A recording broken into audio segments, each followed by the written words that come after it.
Welcome to the Poisoner's Cabinet. I'm Sinead. And I'm Nick. And this is your weekly podcast exploring the lives of the great poisoners, macabre murders, and captivating crimes from across the centuries, and creating curious cocktails inspired by the tales that we tell. And welcome back to Season 5.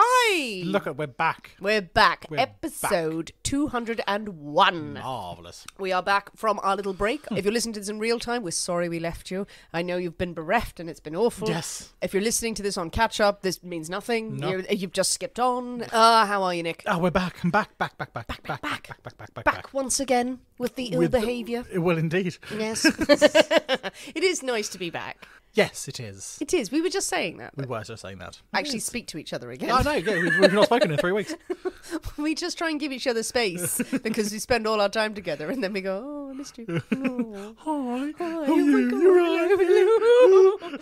We get to have laughs and fun and you get to be sprightly. Won't last. It won't last. Have you done anything like massively exciting in the time we've been off? I played a lot of Fallout 4. Very good. Very good. So I started watching the TV series, then it got me back into playing the game. So I've spent a lot of time doing that. That is solid which time. is absolutely very productive. We may have been working on a new website. Maybe we have. So, yes, so there may be something there coming maybe sometime soon if I finish it. Yes. And if I help at all. Yes. So, yes, which is very exciting. And That has is been very a bit of a nice bit of a project. And you've really done a great job on that because obviously we decided it was time to have a website. Good for the SEO, you know, those big words. Good for us to have it. But you've put a couple of features in there that are actually very exciting. I'm quite pleased. I'm with very it so proud far. of you. Quite pleased. So, yes, just need to get the rest of the episodes uploaded and it should be released into the world. A scant 200 of them. Yes. That's the thing. I'm up to 23. Well, that's coming out soon. Yes. Yeah, and we've been working on some little projects in the background, but mainly just been sitting. Mainly just sitting. A lot of sitting. A lot of eating cakes. Nice. Any poisonings in the last few weeks? Oh, probably. Yeah? No? Just... Yes. yeah, Well, maybe. no, I've been on vacation. I'm not paying attention to poisonings, what's going on, so could have been all over the place. But no, I have blocked my mind to the murderings. That is good. I was worried at one point that one of my cats might have, oh my God, been poisoned because they were not well. And I was like, I know this is scary and everything. No, they just ate a bit of a plant in my house. And they ate a whole frond from a palm that is meant to be cat safe. You shouldn't be having deadly plants in your There's house. not a deadly plant. It's cat friendly unless Well, the cat apparently not. shoves half of it down their mouth and then pukes up green leaves in front of you and goes, ow, that hurt. And I was like, well, what did you learn? Goody. Bright as rain the next day. I got no sleep. Delightful. Yes. Well, speaking of having a lovely vacation just to eat plants at people's houses, I think it is time for us to thank our delicious Patreon subscribers. Absolutely, and we have a great many this week, so we're going to rattle through them because there's 3 weeks worth, so you're all fucking marvellous. But we must start with thank you very much to Jaden. To Deviant Pastry. Alex. Olivia Matthew. Suspicious Chinchilla. Matthew Stribe 8. To Beatrice Nobles. Cyanide Seb. To Marquess Moores. To Millie Bryant Pearson. Hazel O'Hobnob. To Alexa McFarlane. H-Bomb Editor. To Jade Sage. To Pinky Pinkerton. Jennifer Taylor. To the Green Librarian. To Amy Ricker. The Hungry Little Hag. I said that with venom, didn't I? You did? Yes. Oh, you know. I apologise. To Vegan Goth. To Sophia, not related to Robert, England. Oh, that's very good film knowledge. Yes, I quite like that. I like that, yeah. To Chelsea Mortensen. To Jacob Hollingsworth. Arthena Selchow. Jennifer Rooney. To Jarrell. To V with too many E. To the laundry... To the laundry of Alexandria. Mate. To the Library of Alexandria. And finally to Paige Compston. Thank you very much. You delicious, sexy Patreon subscribers. Thank you so much. What an influx of Patreons we've had. Wonderful to have you all with us. Some very good names in there. Indeed. Some good ones. Good names. And the names you were born with are good too. We love those names more than anything. All your names. We've had fun on Patreon in our little break because the Patreon episodes continued because we had some guests. Yes, which means I had to do very little work, which was even better. We had guest episodes from the lovely Tim Cloak, very popular guest on there, historian. We had Emma from Real Life Ghost Stories. Yes. Tell us some intriguing mysteries. Yes, and we had Mr. Ben Holiday, also known as my husband. Also known as Sinead's husband. Yes, also known as a baker extraordinaire, telling us a curious story of a shipping disaster in the 1100s. Yes. Who doesn't love a good shipping disaster? It was very funny, actually. There was diarrhea and drinking. It was good. I mean, hilarious things. Diarrhea and drinking. Ha ha ha. It was fun on Patreon. And also during the break, if you haven't already seen it, we did make one of our special episodes of the case files of PC Morris available for everyone to listen. These are episodes that are only available to our cyanide connoisseurs, a higher tier, but where we discuss the weird and wonderful crimes that we have heard of that month from around the world and generally have a bit of a chat. Usually about interior design or something like that. It is usually. It's a lot about decorating. Yes, PC Morris is the place to go if you want to hear really weird stuff and also just want to hear more of us discussing interior design. Chatting. Yes, it's scintillating. But if you want to know what the hell we're talking about when we refer to this Patreon, please consider joining us on that platform. This is where you can support the Poisonous Cabinet with a monthly subscription. It is completely flexible, starts at but $5 a month, and you have a whole host of bonus content on there for your listening pleasure. Go to patreon.com/The Poisonous Cabinet to find out more. Marvellous. Well, Nick, are you ready Well, we should be.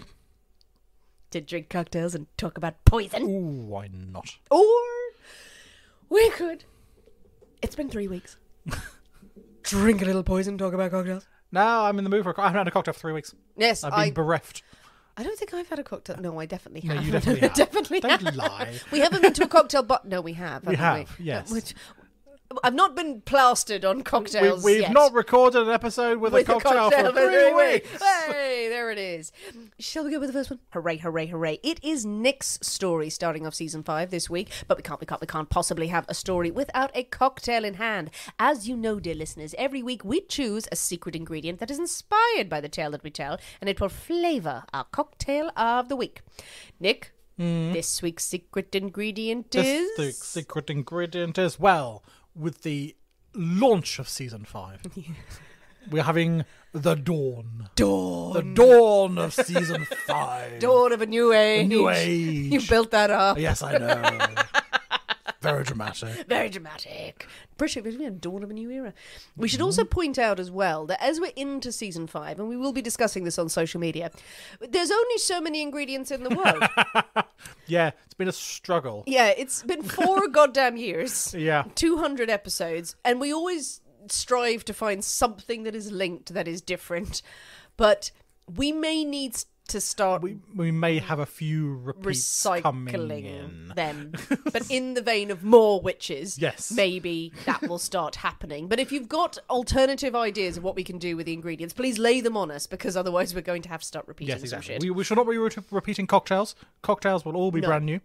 But, Exactly. But ingredients, the secret ingredient may, yes, be recycled going forward. Maybe we'll put a funny name in front of the We ingredient. can try. Yeah, so you know that it's a We repeat can one. try and be amusing. But with Dawn, Nick, as a secret ingredient, what have you come up with? Well, there is one really Right. that had to be done. Okay. For the dawn, we are having a classic.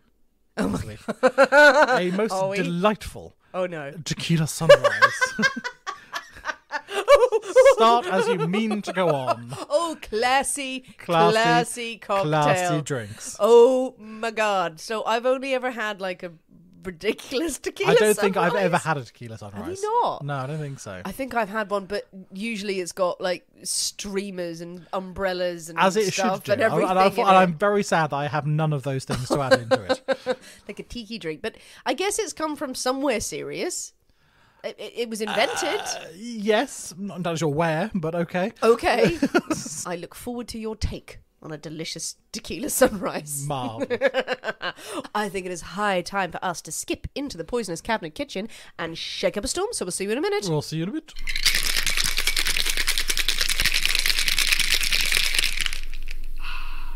And we're back! Hello. Nick, it's a tequila sunrise. Tequila sunrise. Now, yours looks a lot fancier than the tequila sunrises I've had in the past. That's because I'm desperately fancy. You are desperately fancy. Now, I know a little of the tequila sunrise. I know that there is tequila. Yes. There and is sunshine. And sunshine. And sunshine. Sunshine in the form of an orange juice. Yes, an orange. A whole orange just rammed Just in there. And then generally it's like grenadine or something else, some sugary, sweet stuff. But Yours looks a bit more layered and nuanced and, It's and quite pretty. layered. I don't know. I'm tempted to try and stir it. Yeah, you've given me the one long straw that you have. The one long straw. But should we sip it first and then stir it? Yes, that Because is... I'm intrigued to know what you've done. Okay. What you've done. Try. All right, okay. First drink of season 5. 'Tis a classic. Merry Christmas. Merry Christmas. Okay. Oh, okay. That's nice. Oh, I was expecting pure orange juice there. But that's more citrusy. Juice. I'm not getting a huge amount of alcohol, but that's probably a good thing. I'm getting a little bit of tequila in there. Okay. I'm tempted to stir. I'm Let's just going to stir it. Because the whole thing of the tequila sunrise is that it's layered. You've got the orange juice and then you've got whatever grenadine at the bottom. So it's like a kind of a golden to reddish sunrise. Yes. So perhaps the stir is in order from the offset rather than just the two distinct layers. Perhaps it needs to be more of a blendy merge. More blendy. All right. I'm gonna get in with the straw here. Okay. Oh, the sweetness is there now. What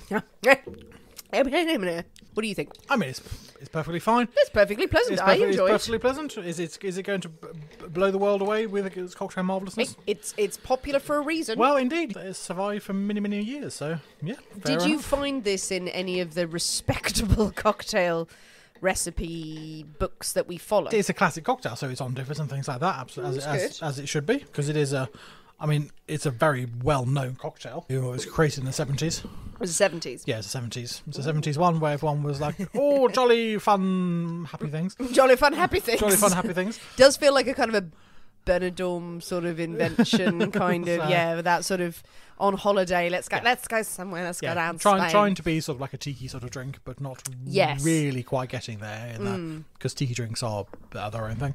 No, it's perfectly pleasant. Okay, well, so is this one tequila, orange juice and grenadine, or is there more stuff in here? No, there's more stuff in there. Oh, there's more stuff. I followed a recipe that I found, so it's not my own creation by any means. Okay, is there more alcohol in here? There is a wee bit of something different, yes. Oh, okay. I don't know. Green chartreuse! No, shut up. There isn't, is there? No. Oh, yellow chartreuse to make it a pukey sunrise. Yeah, a horrible red chartreuse. Red chartreuse. Is there like orange liqueur? There's a triple sec. Oh, it's triple sec, yeah. Triple sec, indeed. Oh, so that's you get nice. more of an orangey twang from a triple sec. So the grenadine is it darker? It's not just grenadine. Oh, okay. There's grenadine and there's some cassis.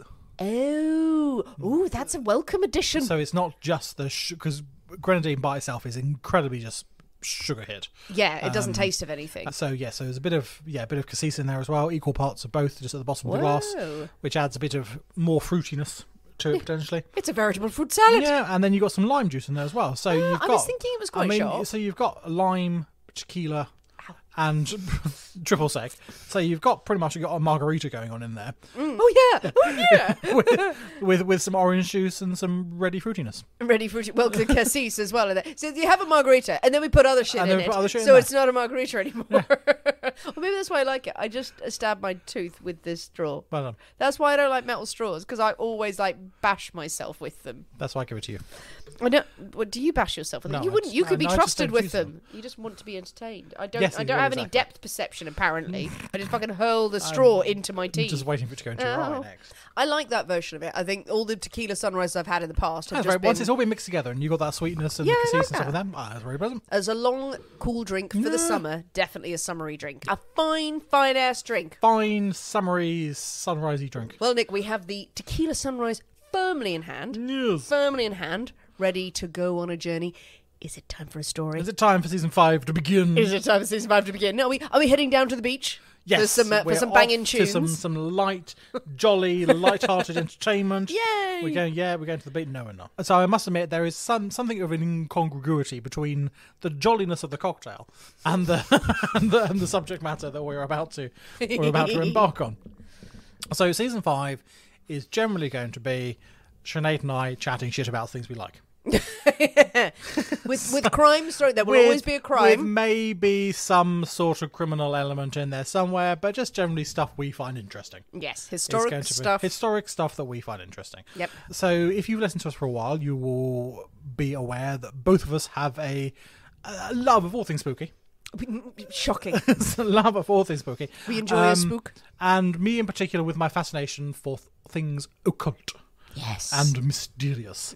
So to launch season 5, if you haven't seen the episode title or seen the picture or seen any of the social media, there is really only one character that we could start on, and that is dear old Aleister Crowley, a man who has gone down as the wickedest man in the world.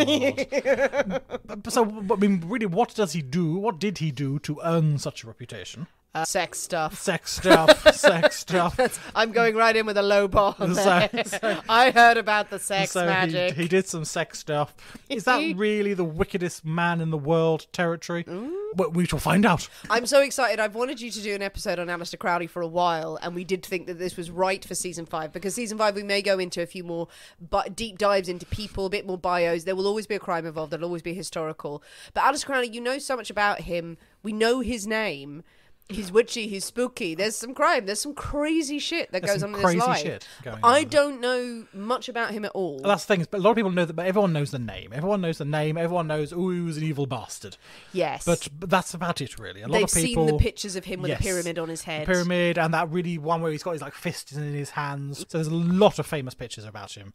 But does anyone really know what he was about? Well, congratulations to anyone who noticed the teaser picture where I used well, indeed, that was impressive. So, symbol in the background. So I if anyone liked got that. So yeah, that was I don't know good. what that meant. I looked. I googled. We may come into that. This is one of a two-parter.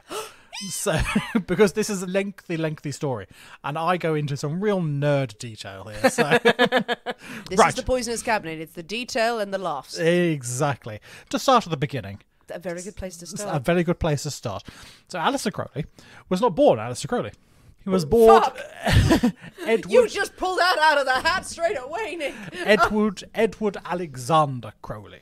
Okay. In 1875 he was born. Yeah. Now, he was born into a very well-off, middle-class family in Royal Leamington Spa. Leamington Spa. A desperately fancy town, a couple of hours north of London. Yes, it's royal. It was royal, famous for its spas. People went there to take the waters, as one did. His grandfather had founded the family business, Crowley's Alton Ales. He was a brewer and a distiller. And he had done exceedingly well. This business, and he made sure really that the family, his son and his grandson, really had wanted for nothing, really, because of the popularity of his ales. You're saying alcohol's popular? Alcohol, it turns out, is in fact popular. So there's money in this. There is money to be made in booze. Note that for now. later. Don't tell anyone, because there'll be a rush. His famous Crowley's tequila sunrises. Yes, exactly. He was renowned for his tequila sunrises. Just there in the Victorian era. Do you like pina coladas? Do you like pina coladas? And getting caught in the rain, because there's a lot of it. It's England. Now, Crowley's father, who was also named Edward, of course, because there were 3 names in the Victorian era, had worked for the family firm, but his increasingly strict religious standards really meant that by the time his son was born, he had retired from the business. Okay. He was no longer interested in running a brewery, because no self-respecting religious person would do such a thing, because it encourages drunkenness and all this. So none of that. So he had retired. He was still living off the proceeds from the family, but in a very, very miserly, strict sort of way. Right, he's a miser, but has no principles. Really. Well, he has a great many principles. But behind closed doors when it comes to money, I have principles, give me the cash. But the cash pays for the house, pays for the food they need, but he is not an extravagant man by any means. Okay. He spends much of his free time now evangelizing, preaching the word of the word of the Lord around. He is part of a fundamentalist Christian sect known as the Plymouth Brethren, who are incredibly strict. Now, both his parents are part of devout members, and they teach their son from a very, very young age that Christ's return is imminent. He's due back on Tuesday. Good. So he's any time now he's going to walk around the corner, and that everything he does is a sin. Right. Okay. Any form of excess is a sin. So spending money. This is why his father doesn't spend. No. Dressing in nice clothes. No. Yeah, extravagant. Ostentatious. Yeah. Indeed. Obviously, drinking. None of that leads to drunkenness. I mean, eating more than the barest minimum to stay alive is an excess. So that extra slice of toast in the morning God's really pissed off. A smear of butter on the toast. No, dry. Yeah. Have water on it. So, I mean, so excess is taken to the extreme here of what is considered an excess. I guess it's the purging of the body, isn't it, yeah, as well? It's just that you have to exactly. feel God's wrath through your hunger and your So, misery. yeah. So, unless you're utterly miserable, then you're obviously doing something wrong. It's great religion, So, isn't yeah, it? Isn't religion great? It's a lovely time. Now, Edward, he reads a chapter of the Bible every day after breakfast to his family. It's a chapter of the Bible. That's quite a chunky thing. Yeah, every morning, reciting the Bible to his family. Wouldn't it be funny if it was just Revelations Just again? one verse. Just that one bit about, and women shall not bear their breath. Like, why do you keep reading the dirty stuff? Shut up, listen. This is the closest I'll get to it. I've only had sex once. Yes, well, exactly. Anything more is in excess. Exactly. How many kids does he have? Just the one. Just the one. Just the one. Any more than is in excess. Yep, Two they kids. No, they cleanse themselves afterwards. Two is an extravagance. He recites his Bible passages after breakfast, and then he's off. He's off around town, preaching, converting, getting the good word out there, leaving young Edward under the care of his mother, Emily, who is equally strict, equally devout. Some say even stricter in believing that her son should do absolutely nothing, really. Do as absolutely little as little as possible. She bans pretty much everything. I mean, literature. Oh, no, it's an excess. No, you can't be reading books. Apart from the Bible. Apart from the Bible, absolutely. Sport, no. Apart from the barest minimum you need to keep fit. But any of actually enjoying sport, no.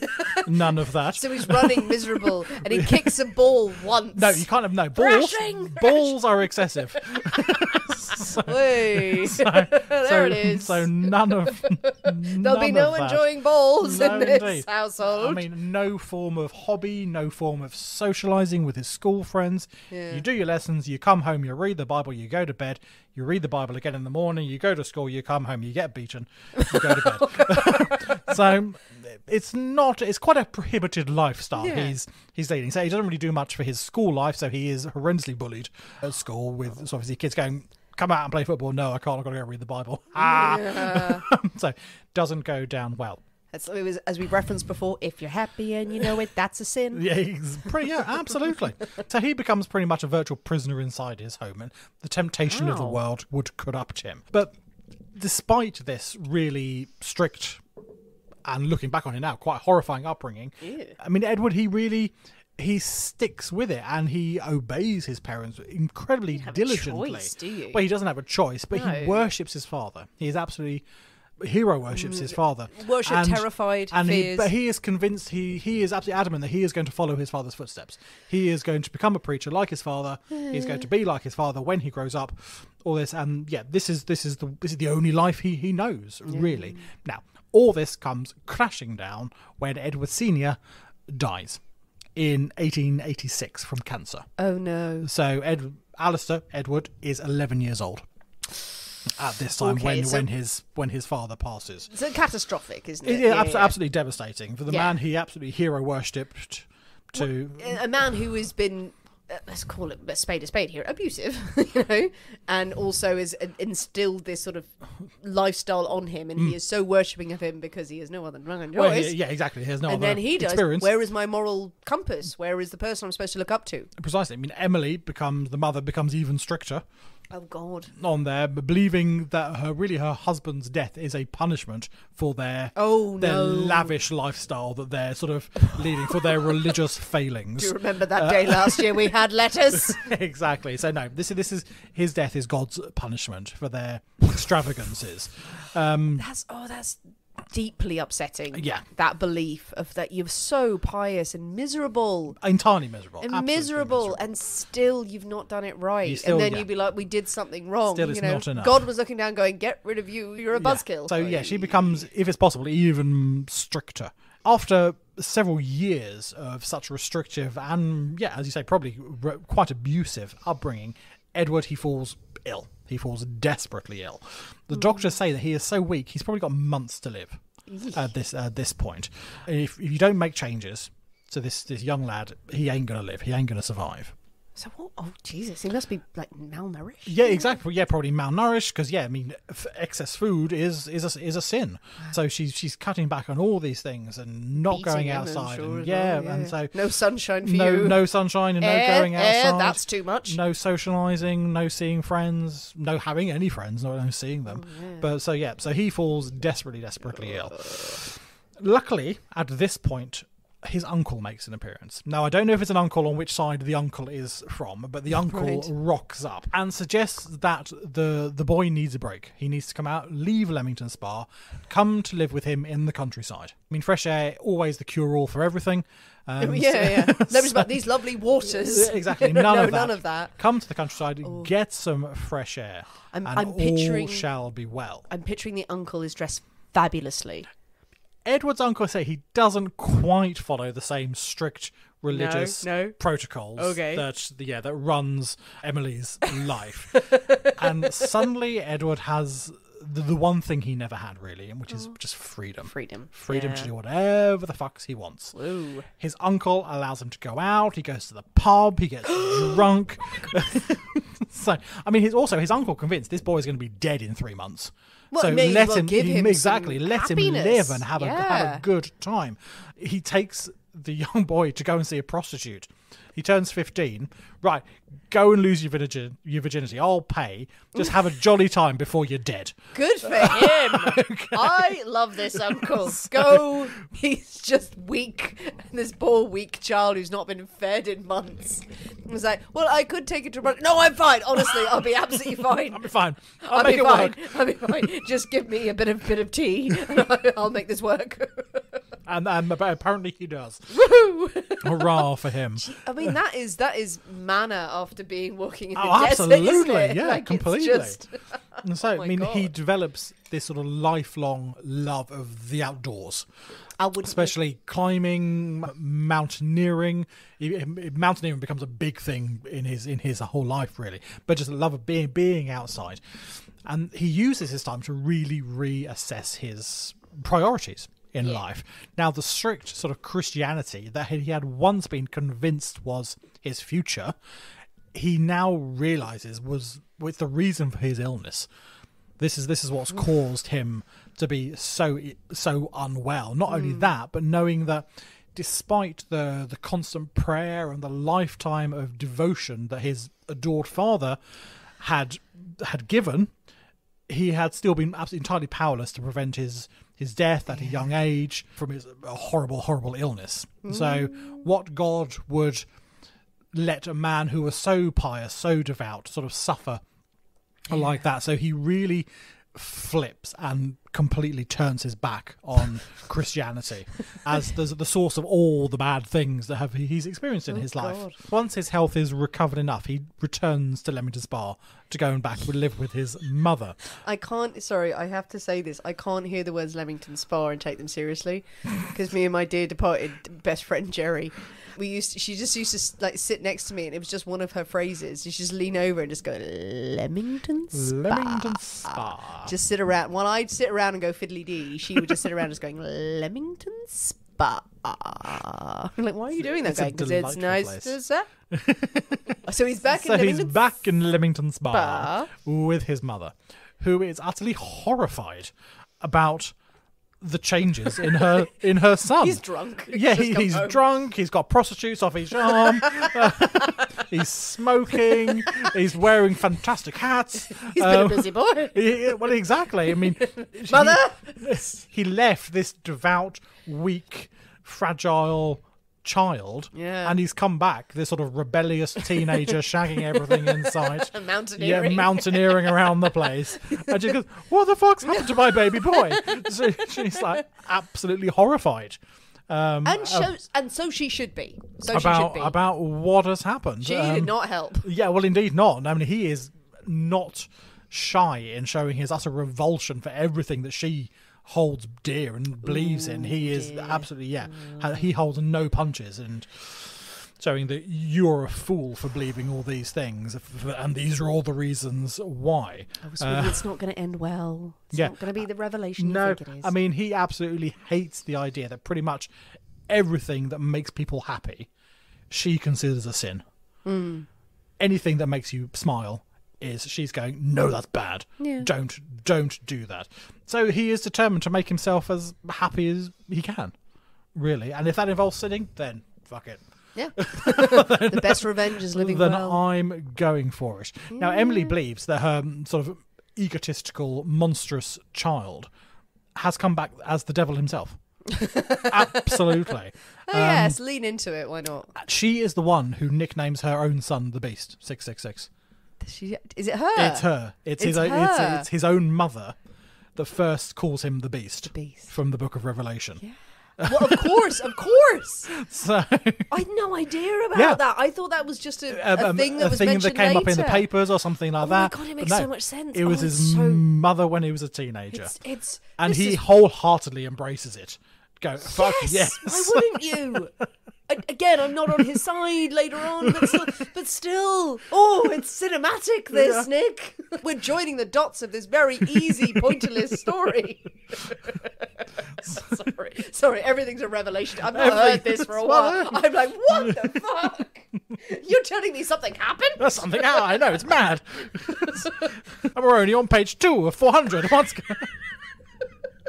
I'm going to point out right now, Nick texted me last night at about 11 o'clock and went, I've gotten to page such and such and he's only 26. I was like, you're fine, you can do a two-parter, mate.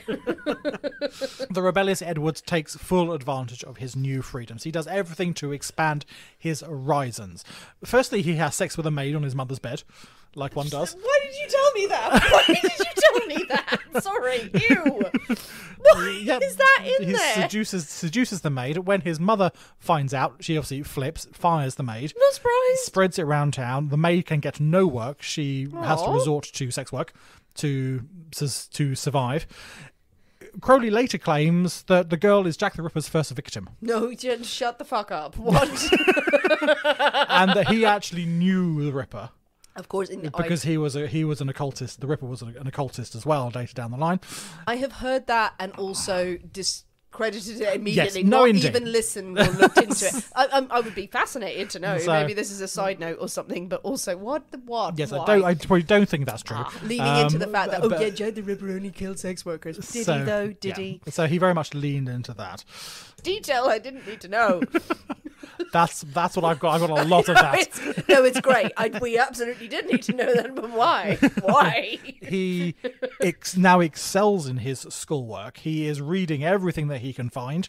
He is a big fan of philosophy, literature, books, all the books that had been withheld from him previously. He's now going, reading all of them. Yeah. Sorry, I laughed because it sounded like a guy who was trying to sell that he read. Like, I like literature and philosophy. Yeah, I know to philosophers. So he had actually read the books that everyone just says they've read. Fair enough. And he gets into huge arguments with his school teachers about they set particular texts and he has to interpret them differently and has massive arguments. School teachers get pissed off because he's a smart chap as well. He's a smart lad. He's a bright boy. He's a bright boy indeed. When he hits adulthood, he inherits his part of the family fortune. Okay, really. nice. So the money from his father, the money from his grandfather, from the brewery. Now he is now set. Sources vary about how much is either. Some people say it's like £30,000, and it goes up to £100,000. Oh, in that day and age. In that day and age, which really would have been enough to set him up for life. Absolutely. So it's a considerable sum of money that he has now got his hands on. He later writes in his autobiography, "I was in the death struggle with self. God and Satan fought for my soul those long hours. God conquered. Now I only have one doubt left. Which of the twain was God?" Ooh. That's not as profound as he thinks it is. No, but it is. God won, but then which of the twain will... What? Sorry, you lost your train of thought at the end there, I feel. No, I like it. No, the first part's fine. The second part... Which of the twain were God? Which of the twain were God? God won. You just said it. But which is God? Which Satan or God? Which is God? Well, you just specified in the first bit. Listen to your own thing. In 1895, he enrolls at Trinity College, Cambridge. And this is where he starts using the name Aleister Crowley. He's had enough of Edward. too much association with the past, with his father, stuff like that. New beginnings, new name, Aleister Crowley. Now, so we know he is now a man of means thanks to his inheritances, and it allows him to explore life to the fullest. His days, are full of, again, more literature, philosophy, studying. He continues with his love of the outdoors, and he goes on various mountaineering trips around sort of Europe and the Alps and things like that, climbing up all over the place. His days were filled with hobbies. He writes poetry, he plays chess. His nights are filled with drinking and sex and debauchery and all the fun stuff that he can find. I mean, it sounds lovely. I mean, it sounds like a very jolly time. It's a very nice It's a time. very jolly time. At Cambridge, he falls in love for the first time. This to fellow classmate Herbert Jerome Pollitt. Now, Herbert is the president of the Cambridge Footlights Drama Club. There. But what very few people at Cambridge knew about Herbert was that he has an alter ego as Diane LaRouge, a drag queen performing and in various private clubs around the city. No way, I didn't know this.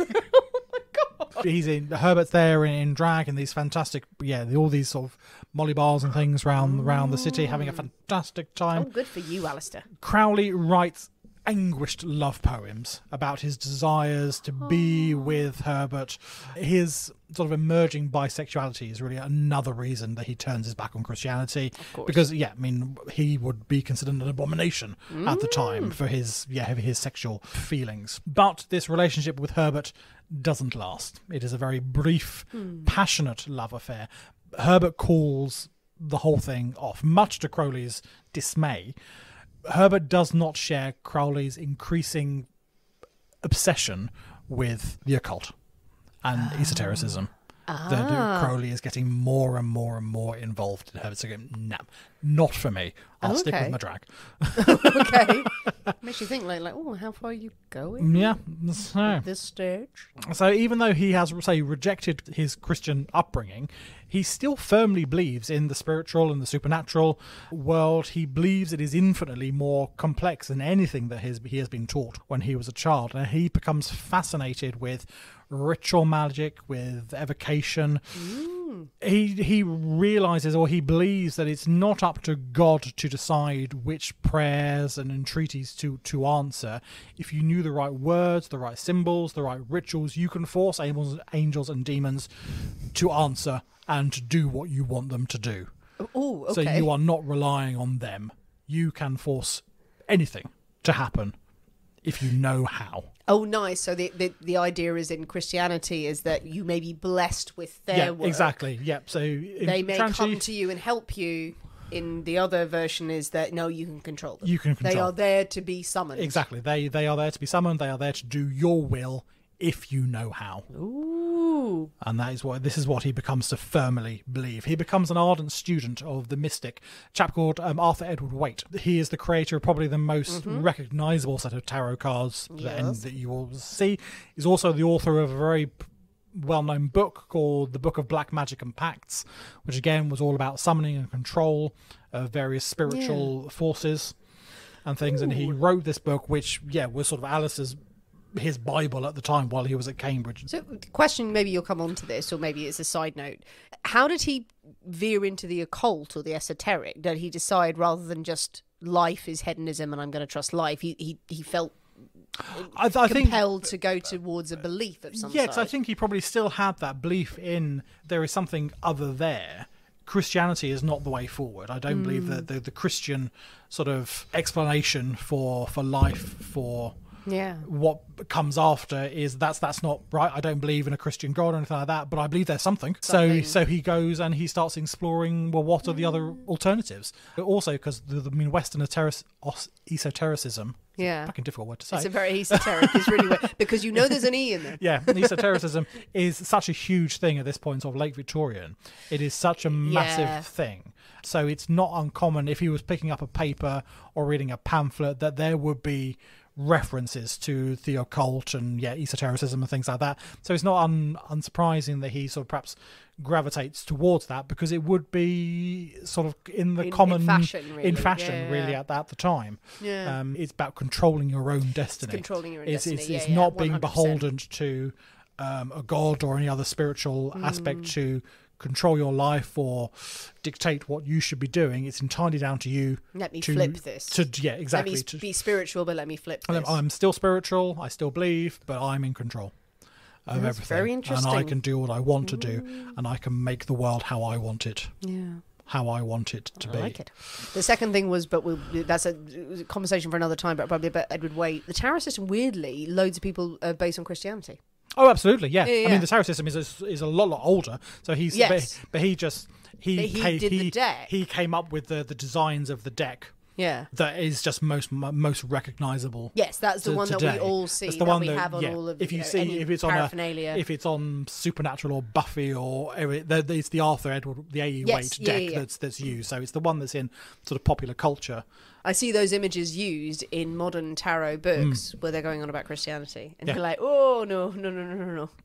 So interesting. Anyway, he's writing this stuff, and Crowley becomes quite enamored with this view of the world. After leaving university, he discovers that he's really not alone in this fascination. He discovers that there is a lot wider community who share his beliefs and share his desires, this sort of level of control of the world around them. And in 1898 he joins the Hermetic Order of the Golden Dawn. Yay! Everyone will have heard of this, absolutely. So interestingly, 1898 also sees the first publication of Crowley's a poetry collection that he wrote titled White Stains. Jesus Christ. So I shall leave it to your imagination to guess what maybe that particular collection of poetry was about. White Stains. It wasn't published in England because of laws, but it was published in the Netherlands. So it's a series of rather racy, explicit poems.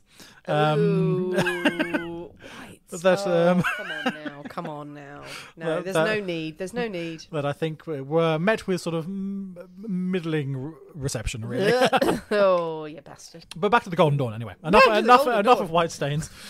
Now, this group has been formed about 10 years earlier, and Crowley is initiated into the outer order, the first degree of this society, by its founding member, Samuel Little MacGregor Mathers. You remember him? Yes, no, I do. So I have been through the story of the founding of the Golden Dawn. You did, yeah. Previously in one of our Patreon episodes, Patreon number 87, it was, Deadly Nightcaps, where we discussed the mystery of Nefertari. So if you want a bit of a potted history of how the Golden Dawn was formed, go and listen there. That's a great story. It's a very, very good story indeed. But we're 10 years on from that. Crowley is now a member, lowest level member. Despite his sincere interest in the group, he turns up to his first meeting in disguise. He introduces himself as Russian Count Vladimir Svarev. Sure.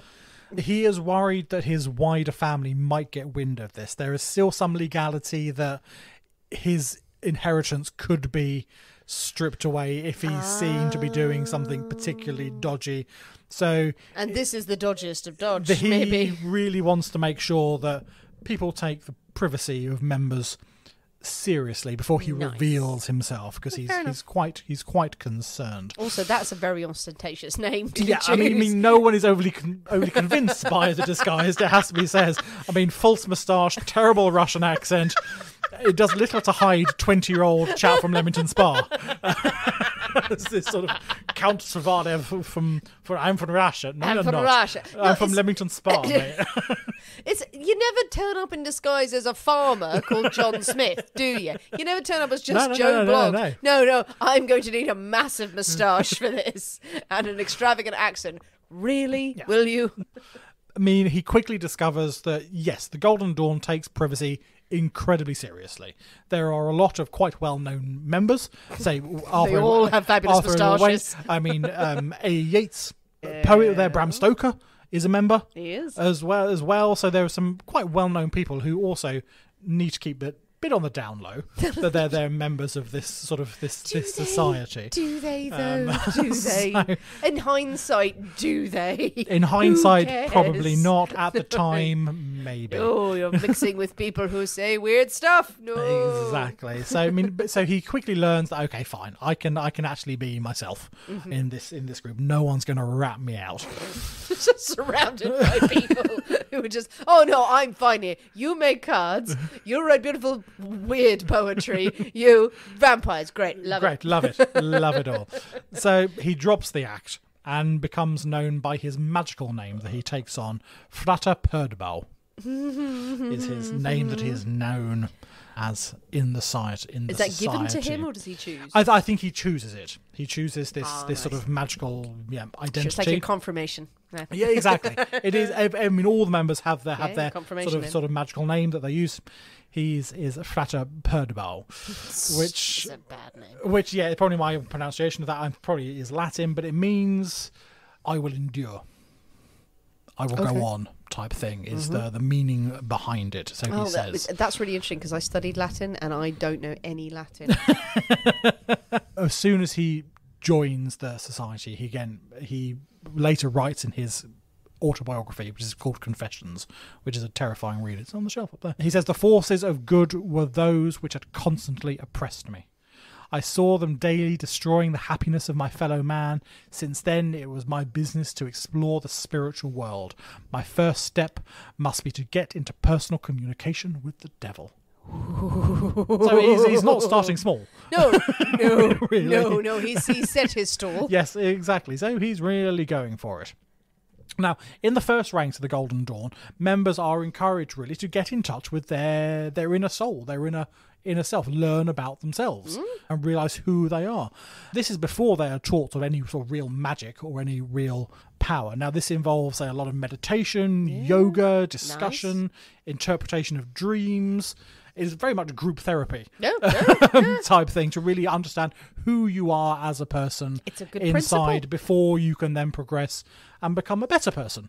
There are also daily rituals that are designed to prepare oneself to summon and commune with their own personal guardian angels.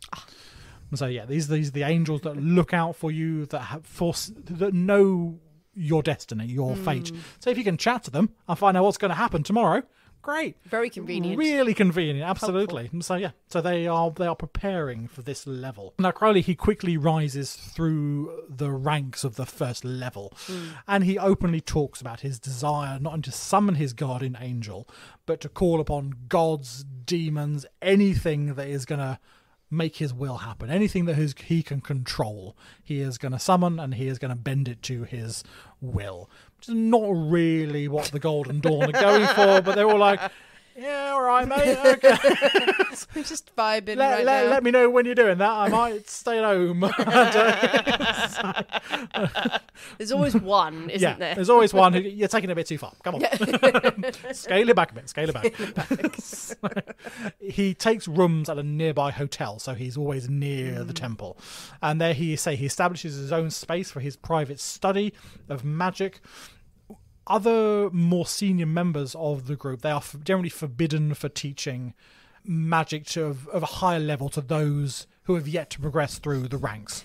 And so you can't go to a really senior chap and go, tell me all your secrets, until you have earned that right to get there. That's basic rules of Skyrim, isn't it? Yeah. You've got to complete a few missions before you get that magic. Sorry. Exactly. However, Crowley persuades a fellow member, a chap called Alan Bennett, to teach him the higher level magic, to teach him the mysteries in exchange for rent-free rooms.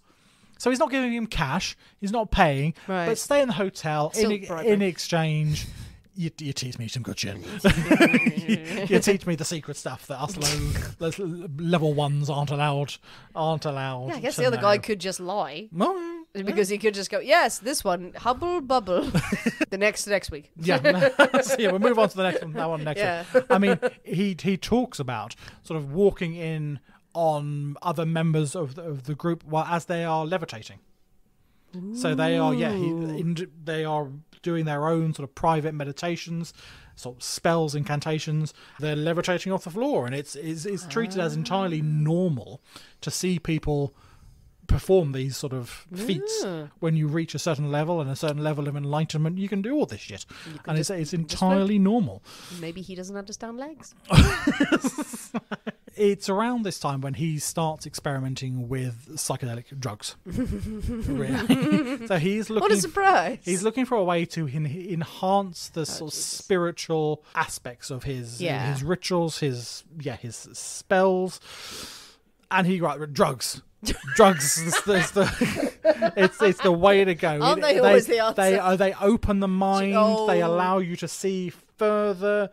He can see mysteries that have been hidden from him until now. This is the way to go. You sound exactly like all of the really wanky kids I went to uni with. Exactly. It was open your mind. This is what the shamans take. Shut up. They are going to open your senses. You are going to see more. You're going to see things that you had never dreamed possible before during these rituals. Do you believe that? No. Not in the slightest. No, not in the slightest. Do you have any stock in the psychedelics will open the third eye, or that, that part of the brain that will make you more intuitive? No, I don't. Just none. No. I really don't. I think random aside, I would love to believe that some of this was true. That some of this was real. Spiritualism is a real thing, that you could do some of these things. Mm-hmm. But I think if that is true, then you have to be able to do it off your own back. You have to be able to do it without the aid of drugs and whatever. You do it wanting it to happen and things, and your own belief in it, not through external sources. Okay. Anyway. Nice. Thank you very much for that, Nick. There we go. This increased drug use, his now quite flagrant bisexuality, he's shagging anyone he can find, and his what they see as dangerous magical practices, they really start to worry other members of the Golden Dawn. They see his increasing notoriety as hugely damaging, not only to the society but to them personally. They have reputations. Some of them are not well known, are just bods who are interested, but some of them have serious reputations, and their entire lives could come crashing down if they are associated with someone who is getting this reputation. So they're really not happy with how he is portraying himself. Senior members start to restrict his access to magical texts, to rituals. They stop him rising any further in the ranks. You've risen through the first. No, we're not having you in the second. You're too risky. You're too well known now. So the poet Yeats, he is one of these who is particularly vocal about his dislike of Crowley and the methods that he used, and he is adamant that no, he shall not progress any further. And if he fucks off, then that's fantastic. But yeah, he is. When he goes down, he will go down. He will bring the rest of us with him. So no, not having it. At the end of 1899, Crowley is determined to prove his magical superiority over his other members of the Golden Dawn. He is still a very rich man in his own right. He decides to buy Boleskine House. So Boleskine House is on the shores of Loch Ness in Scotland. Yes. It's a nice house on the shores of Loch Ness. He needs to get away, and he needs space. He's got a plan. And he needs somewhere to do it, and Boleskine House is the place he has decided. He loves life in Scotland. He styles himself the Laird of Boleskine. He's wandering the Highlands in full kilt and sort of Scottish garb. He's having a grand old time. Riding monsters. Riding Nessie around the lake. He's having a grand... He definitely saw Nessie, He definitely saw Nessie. Yeah. So he's there, he continues to write his poetry, he publishes a number of books, some of which are actually quite well received, are less sexy, are less stainful than some of the other ones. Right. But say, time to write is not the sole reason for his Scottish sojourn. I think it's time for a break. Let's have a drink. For a long time. It's a long time for a drink. Nick, we have our drinks. We have to carry on with the tale. Carry on. So, apologies to anyone who's not interested in Crowley, because this is going to go on a while. He's bought Boleskine House in Scotland. Now, one of his motivations for buying the house is its isolation, is its complete remoteness. His nearest neighbour is 8 miles away. He is determined to undertake a serious magical ritual, and he needs space and he needs time to do this. Fine. Now, the ritual is known as the Abramelin operation. It is a ritual that allows you to speak with your guardian angels. Ooh. Ooh. So you can summon your angel before you, and you can have a chat. Just have a chat. Just have a nice, Hello, have a nice catch up. Jammy Dodger. Yeah, Jaffa cake, no, they're mine. No. I put them in the bath. It's a long story. So, the ritual comes from a book called the Book of the Sacred Magic of Abramelin the Mage. Well, that's convenient. Yes, indeed. Now, Abramelin was supposedly an Egyptian mage who taught a system of magic to Abraham of Worms. Worms being a city in Germany. Right, good. Because I was like... Not just Abraham made of worms. It's not a man No, made I of thought worms. he commanded the worms. No, he was They were from... slow, but they were efficient. He was from the city of Worms. Now, this is around the end of the 13th century. This had all been written down, and the work had been recently translated by Golden Dawn founder MacGregor Mathers, Samuel MacGregor Mathers, who we met earlier. So he had found a 15th century French version of this ritual and translated it into English. Crowley had got his hands on this, convinced, right, this is the way forward.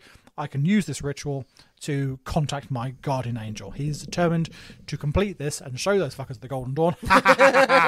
I'm a much better musician than you are. Was he planning to get the guardian angel in a sack or something? Well, look what I caught. Yes. That's a goose. Yes, so just get sign here, guardian angel. I need Just take proof. a selfie, Take just a selfie once. with today's newspaper. Go on. Nessie in the background. Like, moo. The ritual takes 18 months to complete. No, it doesn't. It does. It takes 18 months to complete, and it is increasingly complex and intense. It's periods of fasting, meditation. There are rituals that have to be performed at the correct time of day. When the sun's in the right place, you've got to face the right direction. You've got to wear the right clothes. You've got to have the right implements made of the right things. It is incredibly, incredibly precise. All this using a 500-year-old manuscript that's been translated God knows how many times and now is in English. There's a huge margin of error in this, but he thinks, I'm going to go for it anyway. For this thing that's not real.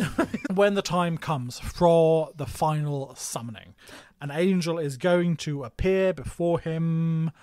Nothing happens. Ooh. He tries again. For weeks and weeks and weeks. He tries again, each time sort of slightly altering the ritual, slightly tweaking it based on his own studies. Nothing really works. Yes, he is disappointed, but this failure doesn't for a minute shake his belief that what he is attempting is perfectly possible if he had the right instruction. Obviously, there was a mistranslation in the text. Something was wrong. Something that he could have done on day one had thrown the whole thing out of whack and caused the whole thing to fail. Right. That's like to blame your tools. Yeah. So he leaves. I'm going to try something new. For years and years, and to this day, people claim that Crowley sort of abandoned this ritual halfway through. So once he realised, there's no angel there, he didn't complete it. He didn't do any closing. He left the portal open. Exactly, he left this open. And Crowley. without shutting this thing down properly, it opened a gate that allowed all sorts of nasty beasties to come through, all sort of demons and what have you. Oh, is that where the Loch Ness Monster comes from? Potentially, perhaps Nessie has actually come through from the other side. Just squeezing through. Excuse me? Yeah, excuse me, I'm just meant to be here. Yes. So God knows what has wormed its way through. Now, years and years and years and years and years later, Jimmy Page, the guitarist from Led Zeppelin, buys Boleskine House. Sure. Quickly leaves, claiming the house is haunted by Crowley's demons. Oh. Also, Jimmy Page. Few years later, bought that. It's haunted by demons. Also, you did all of the drugs. Oh, yes, exactly. Your music is wonderful, and that's why. You saw a lot of shit that wasn't there. But it's sort of the reputation that Crowley has, that people like Jimmy Page and things, they were like, right, Crowley, hurrah! Well, you're an idiot. Don't move into a haunted house. Yeah. I mean, I moved into a haunted house. I'm really terrified now that it's haunted. Shut up. But I mean, he still has this reputation years later. I mean, he's on the cover of the Sgt. Pepper's Lonely Hearts. He's up there top left. Bowie included him in songs. Ozzy Osbourne, I think, named the one of his songs with Mr. Crowley was sung by Black Sabbath and things like that. Yeah, he's a so famous figure. He is hugely famous and for some reason very influential in music. In 1900, he returns to London. Mm-hmm. He is convinced that the secrets held by the higher ranks of the Golden Dawn are what he is missing. This is the information that he needs to make all his shit work. The masters of the lodge go, no, you are not advanced enough to have access to this stuff. This is for high-level people only. Fuck off. Go away. That feels like the Emperor's New Clothes, isn't it? Sort of like, no, you can't have our stuff. You can't have our shiny manuscripts that we made up. So he decides to take matters into his own hands, unsurprisingly. He goes to visit MacGregor Mathers. Now, so MacGregor Mathers was the founder, the head of the Golden Dawn. He has moved to France. He is now setting up the Paris Lodge of the Golden Dawn. Crowley goes to visit him and says, hello, remember me? Everyone in London's a twat. I should be the head of the London Lodge. I should have access to this higher level stuff. Mathers goes, yeah, all right. You make a compelling argument, sir. You make a compelling argument. Yes, indeed. Give me some more that was easy. And he inducts Crowley into the highest level of the Second Order, which is known as the Adeptus Exemptus. So fancy level now. And now he's got a bit of, because Crowley's now got a bit of paper signed by Mathers to say, I'm in the second level, I'm very fancy. Mathers also provides Crowley with the appropriate charms, spells, hexes that he is going to need to persuade the more sort of recalcitrant members of the London Lodge who are not so willing to just go, all right then, you're in charge now. Yeah. So they're going to need a bit of persuasion that he is now has authority. So Mathers gives him all this spiritual weaponry, really, to make his point. On the 19th of April, 1900, Yeats is heading... He's not yeeting poetry out of his fucking door. I know, because there's an E in there. There's an E in there. It's confusing me. It's spelled Yeats. W.B. Yeats. Yeats, he is heading a meeting of the Golden Dawn in their London temple. 36th Blythe Road. Very precise. Well, that's where it is. Suddenly, he comes under attack. He is attacked by what he describes as an astral siege. His mind is overwhelmed from this, the potency of this attack sent by Crowley. As Yeats recoils from this assault, Crowley, dressed in full Highland regalia, he's got the full kill, he's got the daggers, he's got a broadsword across his back, he's got a black Osiris mask on, daggers all over the place. He bursts into the temple. Love it. He is accompanied by his mistress Elaine, who is a fellow initiate, and they began flinging spells at Yeats and the other members of the London Lodge who are there in this meeting room. They are determined to get up there, take control, take ownership of the London Lodge. They start moving up the stairs towards the vault, it's known, which is the Holy of Holies. It's where they keep their most sacred texts and documents. Crowley is marching up the stairs, flinging hexes, flinging curses at people. The lodge are at the top of the stairs. The rest of them are going, no, you shall not pass. They are flinging their curses back down at Crowley as they are having this magical duel, battling their way up the stairs. This is amazing. Also, what? What? Like, he's turned up in the most fabulous outfit. Yeah. He's wearing a mask and he's got a broadsword, and they're at the top of the stairs going, Alakazam? Yeah. Bibbidi bobbidi boo. Yeah. I mean, they are determined that they are not going to lose the lodge. They are not going to submit to his authority. No, absolutely not. They are made of sterner stuff. So is this from both sides that we hear the reports, or is this just what Crowley wrote later? No, this is from one side which has been slightly questioned. Has it really? As to how this actually went down. Flinging spells. Yeah, they're flinging spells. He's making his way up the stairs, flinging spells, receiving spells, deflecting spells, all this sort of stuff.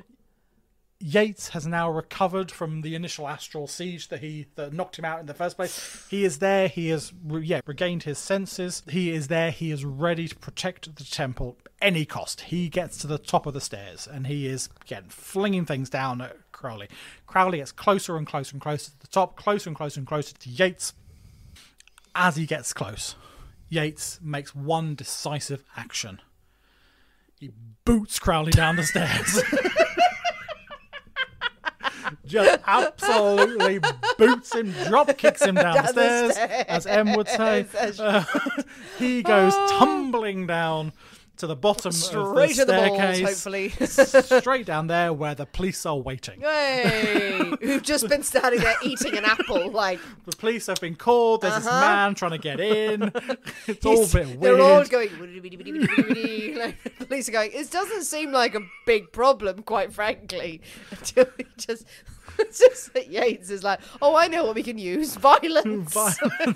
So exactly. So he just like kicks him straight in the chest, straight down the stairs. No, he used the magical boot The magical- of the olden times. This boot was passed down by the angels of Nessie. Now from here, the whole thing takes a rather more mundane sort of direction, really. The police are just like, we don't, none of this shit. Yeah, Sorry. I mean, Crowley tries to sue Yates for control of His face. of the London Lodge. He's got his paperwork from Mathers, the founder. I'm in control. The courts side with the London Golden Dawn. They're the one on the lease. They're the one paying the rent. So therefore, no, it's up to them. Really. Mathers is ousted as the head of the Golden Dawn. Oh. Crowley is banned. Off. No more of you. Now, this doesn't stop the animosity between Yates and Crowley. Over the years, their pair are said to have sent sort of magical tit-for-tat attacks towards each other for years to come and things. What kind of tit-for-tat? Well, there's one story where a member of the Golden Dawn managed to get some hair from Crowley, and Yates used it to conjure a psychic vampire Nice. to go and attack Crowley. Yeah, exactly. So to weaken him, to just to make him being less of a twat. So, but It'd be nicer if it was more tit for tat, just whispering in his ear when he was getting like doing some work. Going, what's the next line in this poem? Your mum. yes. So I mean, one of the resources I read is like they sent demons to pinch and poke each other, and it's like, oh come on, if you're gonna send demons, get them to do more than pinch and poke each other. Just stab you in the face. Exactly. But I guess you could say that as in like when you get those little random pains, Yeah. you know, those little pictures. I've got a little like, twinge ooh, somewhere and you're like, or something. it's a demon. It's Yes, a demon. I'm under a psychic attack I'm under psychic attack. by my enemies. You just old. Now, Crowley slopes up after his. Now, it's been quite a humiliating defeat. It's been all in the press and everything as well. He got dressed up? All this, he got dressed up especially. It's not gone down well. It is known as the Battle of Blythe Road. Nice. This, It's not imaginative, but still. this whole thing. Crowley decides to leave England to clear the air, get a bit of distance. He's rich, so he can do what he likes. So he decides to turn to one of his other passions, mountaineering. And he goes to Mexico. Oh, nice. He climbs a few mountains in Mexico, Very good. like one does. While he's there, he goes, oh, I fancy a bit of magic. So he starts getting involved in Enochian invocations. Okay, yeah. Now, this is a step up from the Abramelin working that he was trying before. Now, Enochian magic is a system that was designed by a chap called John Dee, who was Elizabeth I's sort of court philosopher, magician, alchemist, all this sort of stuff. The Enochian language is the language of the angels, supposedly last spoken by Enoch from the Old Testament. Yeah. The Enochian language was revealed to Dee after him and his associate, a chap called Edward Kelly, who was his scryer, who used obsidian mirrors to black mirrors. to see angels and note down what they said. He was gifted with the Enochian language and these rituals. Very random fact. Many of the books that Dee wrote detailing these angelic rituals were while he was staying in Krakow. He was staying there as a guest of the Polish king, a chap called Stephen Bathory, who was uncle to Elizabeth. No way. So, I mean, apropos of nothing, just fascinating how history merges like that. Ooh, I like think. it. So, yeah. Anyway, so after Mexico, Crowley, he travels to Asia. He explores Hong Kong, Japan. He then goes on to India, where he studies yoga. He's also part of the first European expedition to try and scale K2, the second highest mountain in the world. So it does not go well. Crowley himself is struck down with malaria. The group reach 20,000 feet before they are forced to return after 2 years of extensive travel round the world. In 1902, he finds himself back in Europe. He is in bustling and bohemian Paris. He becomes a fixture of the Parisian art scene there. He writes extensively, publishing huge amounts of new poetry. He mingles with the likes of Auguste Rodin, Somerset Maugham are all there. He's all in these sort of circles. He also meets his future wife, Rose Edith Kelly. Now, Crowley meets Rose through her brother, a chap called Gerald Kelly, who is a friend of Crowley's in Paris. Now, never one to do things too conventionally, their relationship comes about through a rather unusual circumstance, really. Rose is a young widow. And she comes from a deeply religious, conservative background. And her parents are utterly horrified to discover that she has started an affair with a married man. No, surely not. Absolutely dreadful. Now, they attempt to avoid the scandal that would undoubtedly ensue by forcing her into an arranged marriage. Marry someone else, quick, stop the scandal. This is the way to deal with This things. is the way to deal with things, indeed. Now, Crowley comes to Rose's rescue, and before she has been whisked down by the aisle by a man she barely knows, the pair elope. And she marries a man she barely knows in a discreet ceremony in Scotland. Right, okay. Good. In for a penny, in for a pound. Yeah, exactly. Gerald Kelly never speaks to his old friend again after he married his sister. What started as a marriage of convenience seems to develop into something more. Crowley describes the months following as an uninterrupted sexual debauch. Okay, nice. That's ew. They're having a grand old time. Just say it's the honeymoon period, Yeah, for God's sake. You don't need to show off, mate. So, he is obviously very keen to impress his new bride with his money, with his skills, and he organises a honeymoon in Cairo. No. Why not go to Egypt? Fancy death on the Nile. Yeah, well, the pair, they arrive pretending to be a prince and princess. Okay, why? Well, you get the fanciest of hotels, you get the fanciest of treatments. Oh, I wish you could do that now. Yeah, exactly. I'm a princess. I believe you instantly. Absolutely. You look fancy. They live quite luxuriously. He quickly finds himself delving into Egyptian mysticism. He absolutely loves it. And he attempts a ritual to invoke the Egyptian deity Thoth. Yes. Now, Thoth is an ancient god of wisdom, of magic. And during this ritual, Rose suddenly falls into a trance. Now, she is just supposed to be observing of this, really, just seeing what's going on, but she falls into a trance and she starts repeating the phrase, "They are waiting for you," over and over again. Okay. The next day, once Rose has recovered, she tells Crowley about what she remembers of the experience, and she says that she has received this message from the god Horus, who has revealed that a new equinox of the gods is at hand. Okay. Now, Crowley goes, "Yeah, right, okay. I'm the magic one here. I think you'll find. Not you. So, no, I do the magic shit going around here." So he sort of challenges Rose, really, to identify the god Horus. Okay, right, you saw this god. They go to a museum where... Point it out. Point out the god Horus to me. She does. She goes straight to a wooden carving, which is known as the Stele of Ankh et Khonsu. It depicts a priest making an offering to the falcon-headed god Horus. She has no idea that Horus is a falcon-headed god, but she's gone straight to this exhibit. That's the one I saw. He is also equally convinced when he realises that the exhibit number is 666. No, it isn't. No. It is all meant to be. This is all absolutely meant to be. Over the following weeks, Crowley claims that he too begins to hear voices speaking to him over his shoulder. A voice that identifies itself as Was, a messenger of Horus. Now, over the next few days, Was dictates to Crowley a book that becomes known as the Book of the Law, a book that proclaims the world was entering a new eon and that Crowley is going to serve as its prophet. Central to this new eon is a supreme moral law that will govern all of humanity. "Do what thou wilt" shall be the whole of the law. No. That's probably enough of me for one day. So, just as he's getting to the cusp. just as he's there. Do what thou will. Do what thou will, that shall be the whole of the law. Ooh. And this is what he takes and goes forward and develop into his own Thelema religion.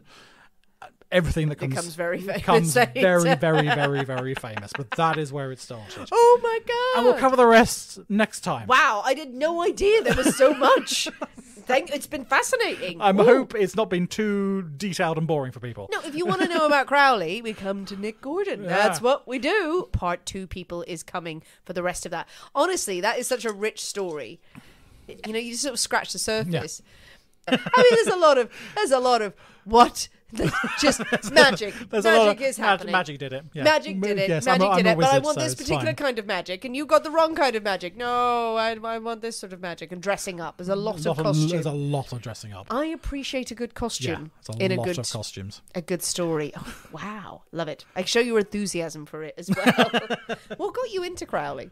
I don't know. He's just one of those characters from that period. I mean, yeah, particularly the whole sort of that Victorian period is I find fascinating. He's incredible, and he's just one of the main characters that stands out in there. And there is so much written about him, and so many people use his image. So many people use his image. So many people use his name, and you can't avoid him really if you're doing any sort of research or in looking into occult history, Victorian occultism. Yeah, he's there front and centre. Yeah. you can't avoid him. It all links back to him eventually. Because he has sort of become this sort of caricature, really, I completely, suppose, yeah. To so many people who don't know about his... I don't know about his history. You wouldn't need to know about his history. Now it's this sort of caricature of this mystic, this wizard, this man who practiced the occult, all these sorts of things that are probably some misconceptions, but some are probably bang on as well. Oh, yeah. I mean, he was generally not a pleasant person. He was the most selfish man imaginable, I would imagine. Yeah, but this absolute belief. But he had an absolute belief that, that what he did...